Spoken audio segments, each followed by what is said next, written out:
Here we go, central section.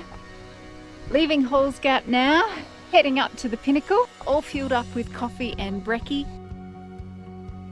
So it's about 100 metres ascent today, I think, for the first part, over every kilometre. You know, Parks Vic, they're always looking at ways to improve the GPT experience, from the website info and booking system to increased flexibility in how people choose to do the walk, you know, say doing it at a faster pace over fewer days. But if you're like me and quite like the idea of a walking holiday and sitting at camp with a book and a cup of tea and just being on country, I love the idea of a lazy afternoon at camp.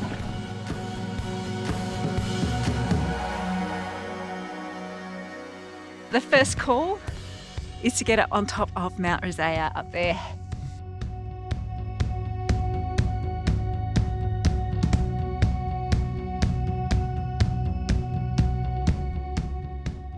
This is incredible. Halfway up to Mount Rosia, I'm seeing what's ahead, and again it lives up to its title, the Grampians Peaks Trail.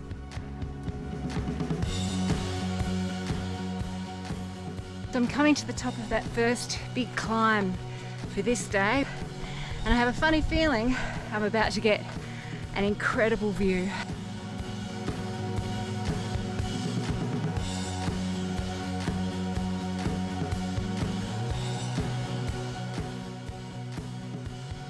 It would be a very different experience coming across some of these high escarpment points, especially the rocky ones with quite big exposure, that's drop-offs, if the weather was bad. And you know what? It can be quite changeable. One of the problems would be is that you'd be walking with your head down and your jacket pulled over, and the likelihood of missing one of those little arrows, those waypoint markers, is probably pretty high.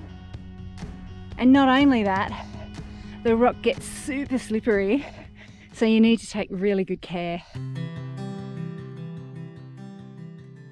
To come down from Mount Rosia to now be in what feels like, I don't know, wet Sclerophyll Forest is a huge dramatic change in the time of only, what, like 15 minutes. Absolutely incredible. I'd call it an elastic downhill. It just keeps going down. After a morning of up, I am so not complaining.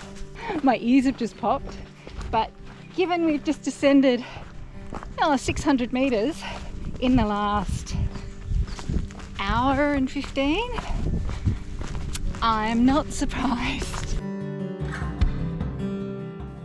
As you arrive at each campground, there's one of these signs which gives you kind of the lay of the land, which is kind of helpful, so showing you where the dunnies are, where the lookout is.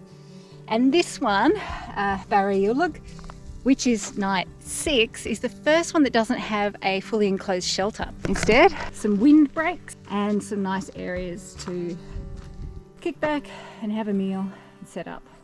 What's also unique about this campsite, this is the first one that has different options to the timber camping platforms.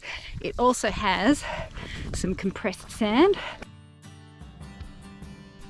It's 5:30 and I am absolutely rating Bricky By Moonlight. Well, it's just after 6 and on the track because 32 degrees is still the forecast. I did check it again. Just as well, I like walking in the dark.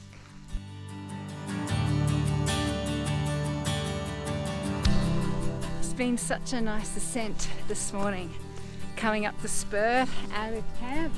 So camp is, well, it looks from the lookout down over the lake there. So my plan for today has been to beat the sun to the top of the hill, and I thought in this 32 degree forecast day that would be not much fun. And so now I finally greet the sun. I've come across the awesome Ollie Hi. It's been super beautiful and super cool, but also quite a bit more tough than I expected. Yeah, you're constantly climbing the peaks and you're constantly going up and down. There's no flat bit in there. You have to really like tune down on your speed and be mindful if you're walking, especially if you have a big pack on, which I packed a bit too heavy for. This section along the top of the 7 Dials, really exposed. This is the kind of stuff that I love. This is what ridge walking is about. How good is this? Oh my God, this could be becoming my favorite walk.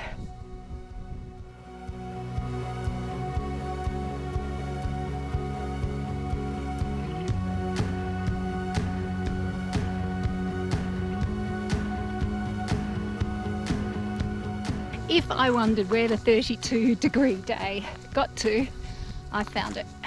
It's popped up at about 1 o'clock. Super glad that I'm nearly at camp and not still 8Ks up on top of that. It's that realization that day 7, I'm over halfway because I don't want it to finish.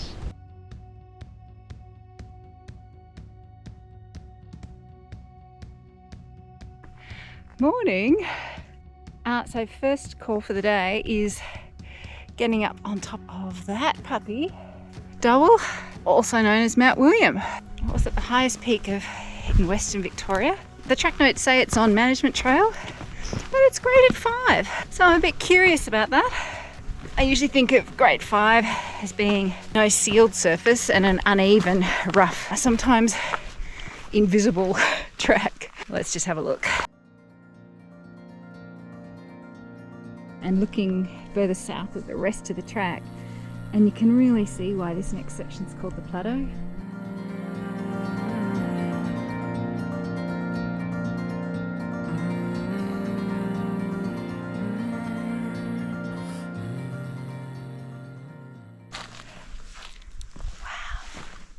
So quiet, and another really dramatic habitat change into montane forest.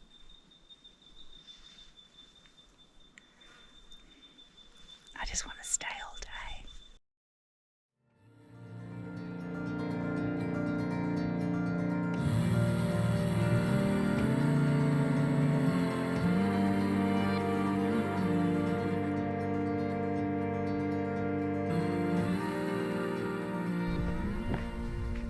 And just like in the northern section where you have to keep your eyes out for the little route arrows, same here in central. I'm only a couple of Ks from Dirt campsite, but this view has opened up that, like, it feels really significant, and actually, oh God, I feel actually a little bit emotional because I'm looking southwest,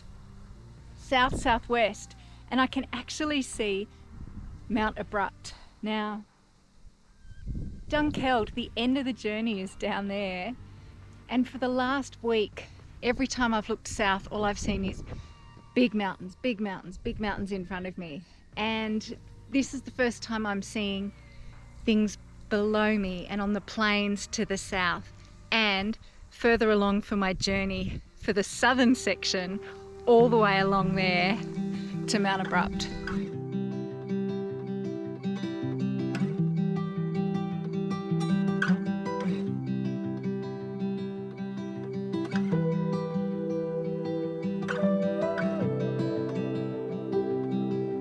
I'm heading to Jimmy Creek Road, where I have a food drop organised. Bucket of gold at the end of the Jimmy Creek track. Rainbow.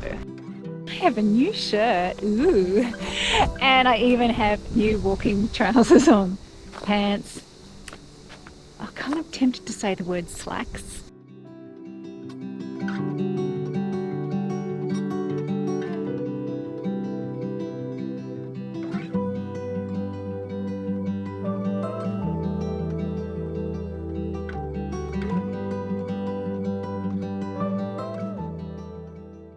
today was day 9, which means I'm in Yarram, beautiful hiking campground, and a shelter. Haven't had one of these for a few days, which is really nice, especially given the winds that we've got out at the moment.